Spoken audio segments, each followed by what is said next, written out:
वार्तालाप में सम्मिलित सभी बंधु बांधवों का, मेरे से आयु में छोटे होंगे, बराबर के होंगे, बड़े होंगे, उन सबको मैं अपना प्रणाम निवेदन करता हूँ, यथा योग्य स्वीकार करूँ। लगभग 30 दिन से मैं अयोध्या में हूँ और श्री राम जन्मभूमि मंदिर निर्माण के कार्य के लिए यहाँ आया था। इसी बीच में इस महामारी से रक्षा करने के लिए सरकार के आदेश, सब लोग अपने घर में रहें, बाहर ना निकलें, और इसमें मैंने भी उसका पालन किया और यहाँ रुक गया।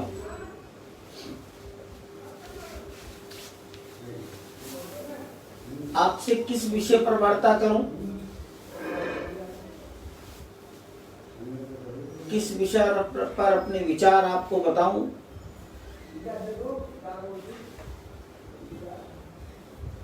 इस पर मैंने अभी कुछ भी सोचा नहीं।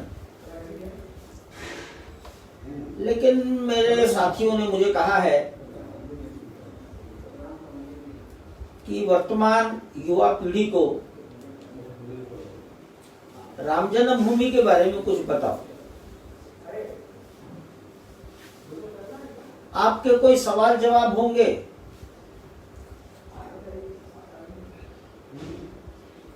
उसके बाद सोचेंगे। कोई अन्य बात होगी, बाद में विचार करेंगे। इतनी बात आप सब जानते हो कि राम जन्मभूमि पर सर्वोच्च न्यायालय ने अंतिम रूप से अपना निर्णय 9 नवंबर 2019 को सुनाया। 5 न्यायाधीश थे, सभी ने एक मत से अपना विचार दिया है। निर्णय किसने लिखा, किसने उसको माना, ये सामान्यतया अदालतों में पता लग जाता है। इस निर्णय में ये नहीं लिखा गया कि ये निर्णय किस व्यक्ति ने लिखा। निर्णय लिखा गया और बाद में सब ने अपने वरीयता क्रम में हस्ताक्षर कर दिए। इसके पश्चात किसी एक व्यक्ति ने या एक से अधिक व्यक्तियों ने, व्यक्ति का मतलब न्यायाधीशों ने, अपने विचार और लिखे हैं, जिसको आप लोग परिशिष्ट कह सकते हैं, अनुच्छेद, उसको वहां एजेंडा शब्द बोला गया है।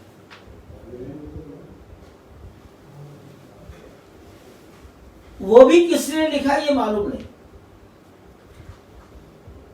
और ये निर्णय भगवान के पक्ष में आया है। 2-4 बातें आप सब जानते हो कि सुप्रीम कोर्ट में 40 दिन तक निरंतर इसी मुकदमे को सुना गया। 40 दिन में मैंने गणित लगाया है कि कम से कम 170 घंटे मुकदमा सुना गया है।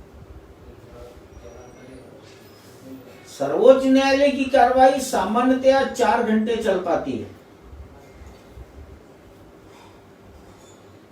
तो 40 दिन में तो 160 घंटे होते हैं। लेकिन आखिर के 11 दिन यह कार्रवाई 1 घंटा अतिरिक्त चली। अगर वो 1 घंटा जोड़ लें तो 170 घंटे सुनवाई हुई, बिना किसी अवकाश के। सरकारी अवकाश रहा, अन्य किसी केस के लिए इस मुकदमे को एडजॉर्नमेंट नहीं दिया गया, टाला नहीं गया।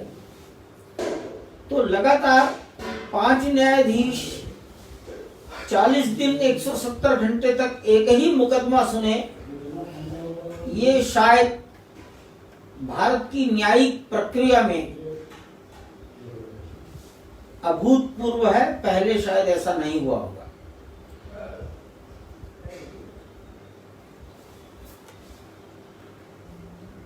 लेकिन मुकदमा क्या है? लोग इसे राम मंदिर कहकर बात को समाप्त कर देते हैं। जब हम केवल राम मंदिर बोलते हैं तो जो बुद्धिमान लोग हैं, तार्किक लोग हैं, वो अनेक प्रकार के विचार भी रखते हैं। कोई कहता है एक मंदिर के लिए क्यों झगड़ रहे हो, देश में बेरोजगारी बहुत है। एक मंदिर के लिए झगड़ रहे हो, कहीं और बना लो। वैमनस्य पैदा हो रहा है, वहीं क्यों बनाते हो। यहां तक लोगों ने कहा उद्यान बना दो, अस्पताल बना दो। ऐसे बौद्धिक तर्क अनेक सज्जनों के मिलते रहे हैं, सुनते रहे हैं। हमने जवाब नहीं दिया और हम अपने कार्य पर लगे रहे। 15 वर्ष की न्यायिक प्रक्रिया के बाद 2010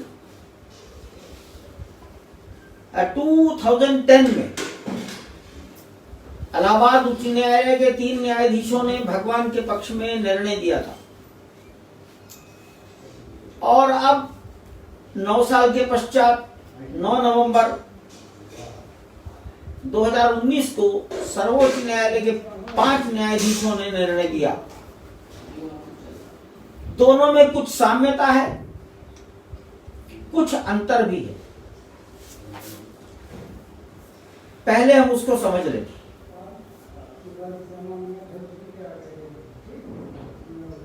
अनेकों मुकदमे थे,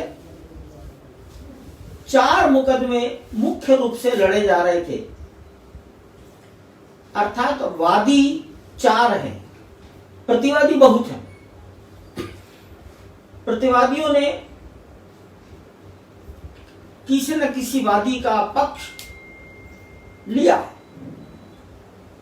लेकिन सामान्यतया अदालत के निर्णय का लाभ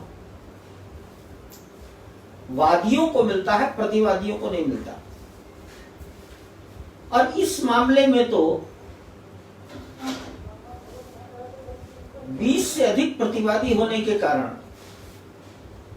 उन्हें किसी प्रकार का कोई बेनिफिट नहीं मिलेगा। जो कुछ मिलेगा 4 वादियों में से किसी एक को मिलेगा। ये जो 4 वादी हैं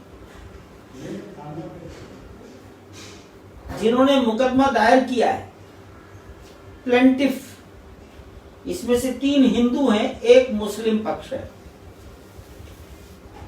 एक हिंदू प्लेंटिफ 1950 का है, दूसरा हिंदू प्लेंटिफ 1959 का है, और सबसे अंतिम हिंदू प्लेंटिफ 1989 का है। मुस्लिमों का केस 1962 का है। भगवान के पक्ष में निर्णय होने का अर्थ है 1987 में जो मुकदमा दायर हुआ वो जीत गया, और उससे पहले सब मुकदमे खत्म हो गए। हाई कोर्ट ने 1959 के मुकदमे को डिसमिस किया था। सुप्रीम कोर्ट ने भी उसको डिसमिस किया है। हाई कोर्ट ने कहा था 1959 के मुकदमे को कोई रिलीफ नहीं देंगे। सुप्रीम कोर्ट ने कहा सरकार नया ट्रस्ट बनाए, उन्हें एक मेंबर के रूप में हमेशा के लिए रखे। बस इतना ही अंतर है। 1962 का जो मुस्लिम प्लेंट है, हाई कोर्ट ने उसको डिसमिस किया और लिखा इन्हें भी कोई राहत नहीं दी जाएगी। सर्वोच्च न्यायालय ने उनके प्लेंट को भी खत्म किया, लेकिन उनको इतनी ही राहत दी कि इन्हें सरकार 5 एकड़ जमीन कहीं दे दे। हाई कोर्ट ने कहीं देने की बात नहीं की। ये अंतर है। वादी क्रमांक 1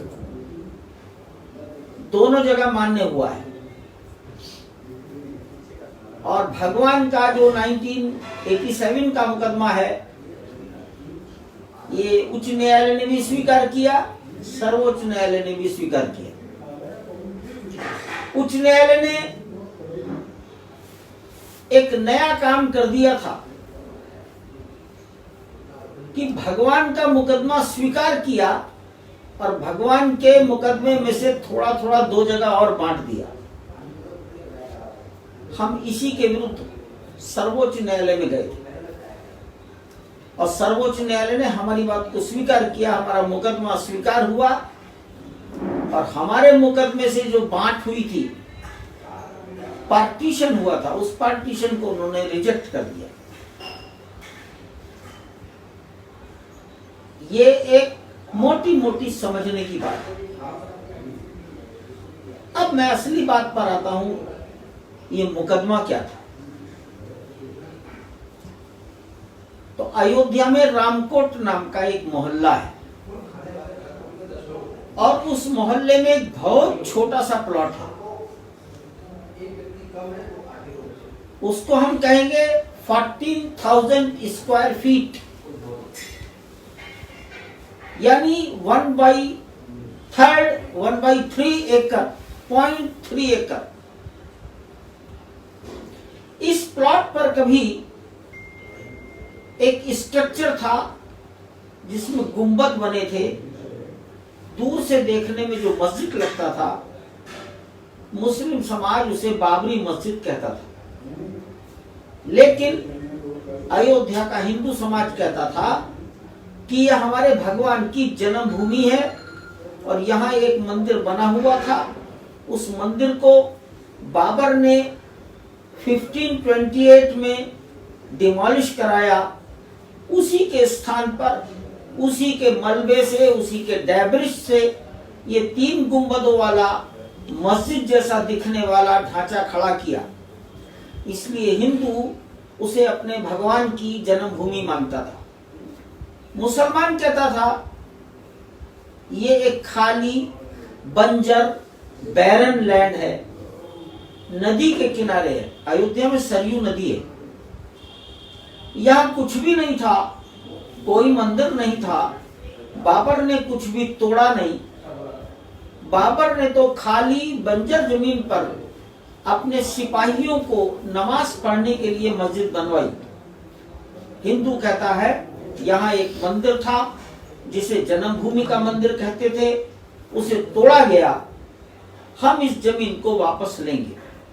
तो एक प्लॉट पर कोई मंदिर था और उसी प्लॉट पर कोई मंदिर नहीं था, ये बीच का झगड़ा है। था अथवा नहीं था। यदि नहीं था तब मस्जिद स्वीकार, और यदि था तो हिंदुओं को ये स्थान मिलना चाहिए। ये कैसे सिद्ध हो?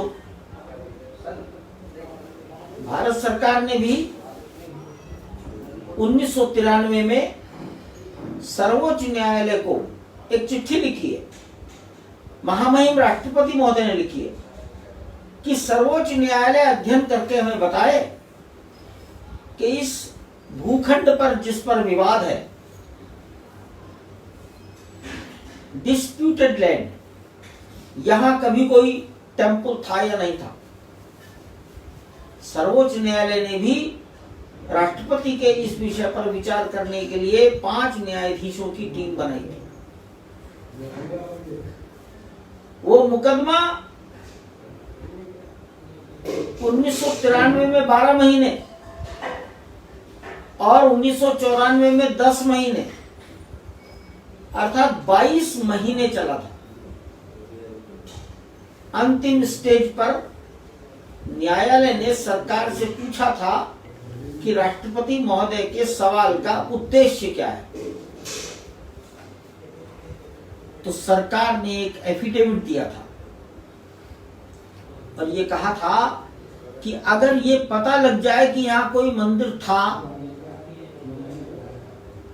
तो सरकार हिंदुओं की भावनाओं के अनुसार काम करेगी, और अगर ये पता लगता है कि यहां कभी कुछ नहीं था,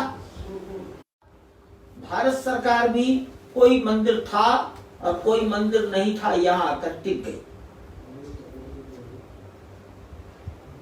अब इतिहास की किताबें खंगाली गई तो हिंदुस्तान में यूरोप के लोग भ्रमण करने आते थे, ट्रैवलर कहलाते थे। इन्होंने जैसा भारत देखा वो लिखा। कई अंग्रेज इतिहासकार हैं, अनेकों लोगों ने इस क्षेत्र के गजेट बनाए हैं। सब में इसका उल्लेख है कि यहाँ एक प्लॉट पर विवाद है और वो डिस्प्यूट इतना ही है कि यहाँ कभी कोई मंदिर था, उसे तोड़ा गया। तो बंधुओं, पहली बात, वहां कुछ था और वहां कुछ नहीं था। अगर कुछ था तो फिर ये हमारे सम्मान से जुड़ा विषय है, क्योंकि एक विदेशी ने तोड़ा है। ये हिंदुस्तान की प्रतिष्ठा, इज्जत का सवाल है। कोई विदेशी आए, हमारे घर में घुस जाए और हम शांति से स्वीकार कर लें या इधर उधर की बात करने लगे, ये हमारे व्यक्तिगत जीवन में भी उचित नहीं है। 1528 के पहले कोई था या नहीं था, इसकी खोजबीन कैसे हो, इसका प्रमाण कैसे मिले? किताबों में लिखी हुई बात को कोई मानता नहीं। तब साइंस टेक्नोलॉजी को बीच में लाया गया। उच्च न्यायालय इलाहाबाद ने टेक्नोलॉजी को पूछा, प्रत्यक्ष प्रमाण कैसे मिलेगा? तब साइंस ने कहा कि अगर कोई चीज तोड़ी गई होगी तो उसका कोई ना कोई डैब्रिश, मलबा जमीन के नीचे जरूर पाया जाएगा। जब कोई चीज गिरती है, कोई चीज गिराई जाती है, तो जमीन के ऊपर का सुपर स्ट्रक्चर समाप्त हो जाता है। जमीन के नीचे की वस्तु वैसी की वैसी रहती है। इसलिए जमीन के नीचे की फोटोग्राफी कराकर देखना चाहिए। जमीन के नीचे फोटोग्राफी कराने का विशेषज्ञता भारत में किसी के पास नहीं है। तब भारत के बाहर देखा गया, कनाडा के विशेषज्ञ आए, उन्होंने अयोध्या में उस डिस्प्यूटेड जमीन के चारों ओर फोटोग्राफी की और लिखा, रिपोर्ट दी कि जमीन के नीचे 16 फीट तक जाने पर दूर दूर तक एक स्ट्रक्चर दिखाई देता है। अब अगर 15-16 फीट नीचे भी एक स्ट्रक्चर दिखाई देता है तो ये सिद्ध होता है कि ये बैरन, बंजर लैंड नहीं थी। उच्च न्यायालय ने उस फोटोग्राफी रिपोर्ट, राडार सर्वे, उस राडार सर्वे रिपोर्ट को उसका वेरिफिकेशन करने के लिए आर्कियोलॉजिकल सर्वे ऑफ इंडिया, भारतीय पुरातत्व सर्वेक्षण को कहा, जहां जहां फोटो खींचे गए हैं वहीं वहीं जमीन के नीचे की मिट्टी हटाओ, देखो क्या है। इसी को कहा गया है एक्सकवेशन, उत्खनन। जो एएसआई ने किया 6 महीने तक किया 2003 में, और राडार रिपोर्ट की फोटोज एज इट इज मिल गई। एएसआई ने भी अपनी रिपोर्ट दे दी, 2 बड़े बड़े वॉल्यूम में दी गई है। एक में केवल फोटो है, एक में उसका विवरण है, और उन्होंने अपनी रिपोर्ट का निष्कर्ष निकाल दिया कि यहां एक मंदिर था। इस निर्णय के आधार पर राष्ट्रपति के सवाल का उत्तर मिला और उच्च न्यायालय का निर्णय भगवान के पक्ष में आया। इसी बात को सर्वोच्च न्यायालय ने भी स्वीकार कर दिया। मैं बार बार भगवान के पक्ष में निर्णय आया बोल रहा हूं, आदमी के पक्ष में निर्णय नहीं आया। मुकदमा कोई आदमी दायर करता है। यहां अयोध्या के मामले में मुकदमा आदमी ने ही दायर किया है, परंतु मुकदमे को भगवान की ओर से दायर किया गया है। मुकदमे में जो प्लेंटिफ है डायरेक्ट रामलला है। और रामलला बोल नहीं सकते, और रामलला चल नहीं सकते, लेकिन रामलला का प्राण प्रतिष्ठा होने के कारण वो एक लिविंग एंटिटी है, वो जीवित हैं। उनको सुलाया जाता है, जगाया जाता है, भोग लगाया जाता है, स्नान कराया जाता है, वस्त्र बदले जाते हैं, और जो लिविंग एंटिटी है वो अपना मुकदमा कर सकती है। एक इतना ही अंतर है कि भगवान नाबालिग हैं, तो नाबालिग का मुकदमा कोई बालिग व्यक्ति लड़ता है, और उस बालिग के रूप में अदालत ने इलाहाबाद उच्च न्यायालय के सेवानिवृत्त न्यायाधीश देवकीनंदन अग्रवाल को मुकदमा दायर करके मुकदमे को लड़ने की अनुमति दी थी। अदालत की भाषा में उसको भगवान का नेक्स्ट फ्रेंड कहा जाता है। तो नेक्स्ट फ्रेंड के रूप में आदमी है, परंतु कोई भी रिलीफ आदमी को नहीं मिला। जो कुछ मिला है वो ठाकुर को मिला है, भगवान को मिला है। इस अंतर को भी इस मुकदमे में समझना चाहिए। एक बहुत बड़ी भूल समाज में हो रही है। जो इस बारीकी को नहीं जानता, उनको लगता है मुकदमा विश्व हिंदू परिषद जीत गया। मुकदमा जीते हैं रामलला विराजमान। उसकी पैरवी करने वाला एक आदमी है, वो विश्व हिंदू परिषद का कार्यकर्ता है। रिलीफ उनको कुछ नहीं मिला। आप इसको इस रूप में लो, आप कहीं तीर्थ यात्रा करने निकले, आपकी अनुपस्थिति में कोई आपके घर में घुस गया, तीर्थ यात्रा से लौटे तो देखा घर में कोई और आदमी बैठा है, वो आपसे ताकतवर है, बाहुबली है, आप अंदर नहीं जाने दे रहा है आपको, तो क्या आप चुपचाप बैठ जाएंगे? यथाशक्ति प्रतिकार करेंगे, मकान को वापस लेने की कोशिश करेंगे। ऐसा ही इस मुकदमे के साथ है। इसलिए समाज के जो बुद्धिमान लोग कहते थे क्यों लड़ रहे हो, कहीं और बना लो, यहां अस्पताल बना दो, इससे सिद्ध होता था कि उनको इस विषय की बारीकियों की जानकारी नहीं है। एक बात और भी समझिए, जब हमने जन्मभूमि कहा तो जन्मभूमि ट्रांसफरेबल नहीं है, कभी बदल नहीं सकती। हम में से अनेक लोग ऐसे होंगे जिनका जन्म किसी छोटे से गांव में हुआ, लेकिन हमारे पिताजी शैशव अवस्था में हमको लेकर किसी बड़े कस्बे में आ गए, व्यापार धंधा शुरू किया, धनवान हो गए, अच्छी कोठी बना ली। हमको ये कहने का अधिकार नहीं है कि हमारा जन्म इस कोठी में हुआ है। जन्मभूमि वही झोपड़ी रहेगी गांव की जहां हमारा जन्म हुआ। इसलिए जन्मभूमि की अदला बदली, जन्मभूमि का लेन देन, ये कभी नहीं हो सकता। जन्मभूमि इज नॉन ट्रांसफरेबल एंटिटी। हम भारत और विदेश के रिश्तों को भी समझे। दुनिया में स्वाभिमान का भी कोई अर्थ है। देश जब आजाद हो गया तो विक्टोरिया की मूर्ति सारे हिंदुस्तान से हटाई गई है।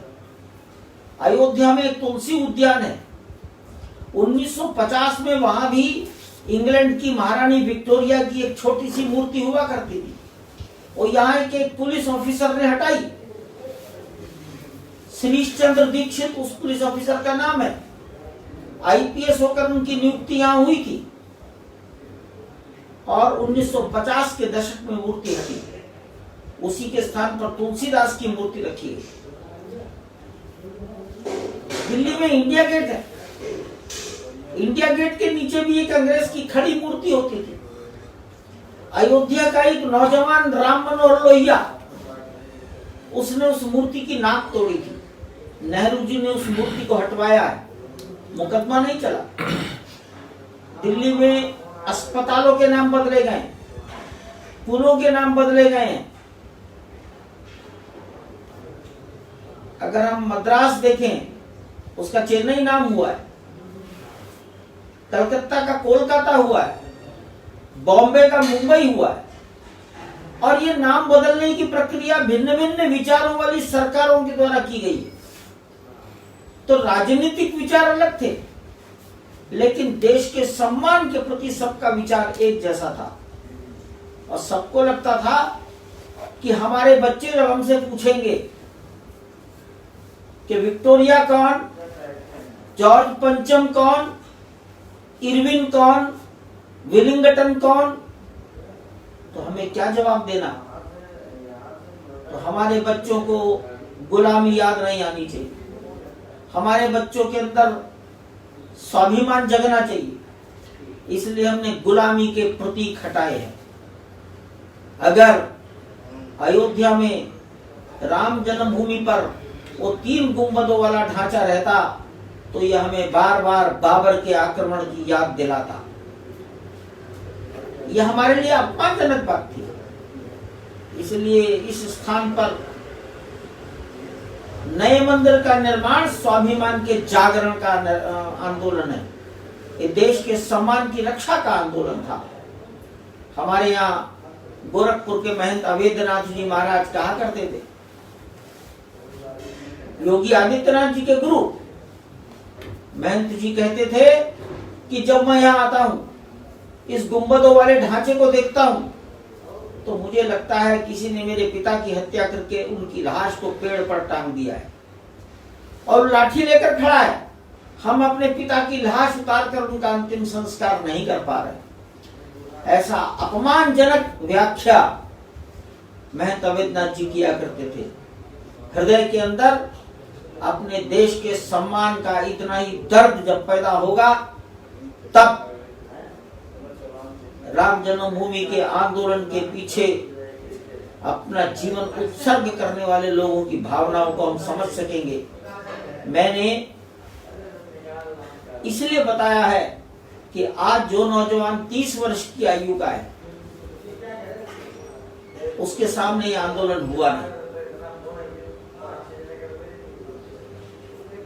क्योंकि 30 वर्ष की आयु का मतलब है उसका जन्म 1990 के आसपास हुआ है और 1992 तक ये आंदोलन अपनी पूर्णता को प्राप्त कर गया जब वो ढांचा हट गया।